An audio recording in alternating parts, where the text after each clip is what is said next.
Le terrorisme est un danger permanent pour chacun d'entre nous. Pour lutter contre le blanchiment de l'argent et le financement du terrorisme, les agents immobiliers ont eux aussi un devoir particulier. Maître Pierre Mascar, avocat au barreau de Paris, nous explique leurs obligations. Pierre Mascar, bonjour. Bonjour Théodora.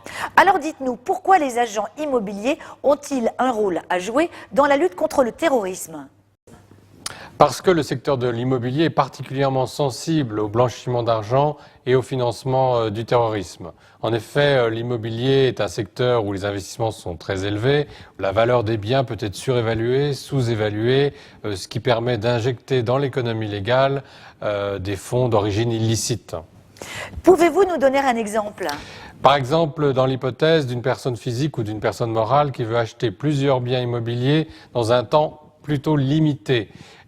Et le doute est renforcé si cette personne est complètement indifférente à l'emplacement des biens, au coût des travaux, à la nature de ces travaux.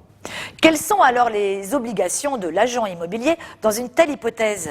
L'agent immobilier doit faire preuve de beaucoup de prudence et devra avoir des informations précises sur l'identité du client, et notamment s'il s'agit d'une personne morale, sur le bénéficiaire effectif de l'opération. Il doit se renseigner sur l'opération elle-même, il doit se renseigner également sur l'origine des fonds et également sur la destination des sommes.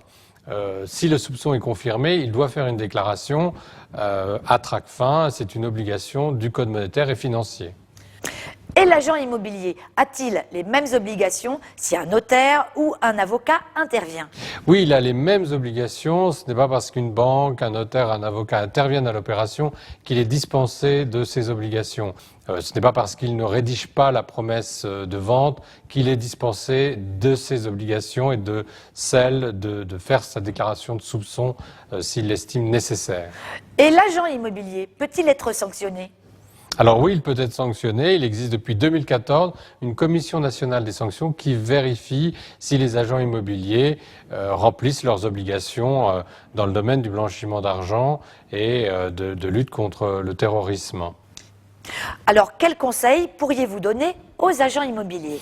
Surtout de se former à ces obligations qu'ils ont en matière de lutte contre le blanchiment d'argent et contre le financement du terrorisme, et éventuellement aussi de prendre conseil auprès d'un avocat. Eh bien, Pierre Mascar, merci. Et n'hésitez pas, si vous avez des questions à lui poser, rendez-vous sur mascar.imo et à la semaine prochaine pour une nouvelle émission.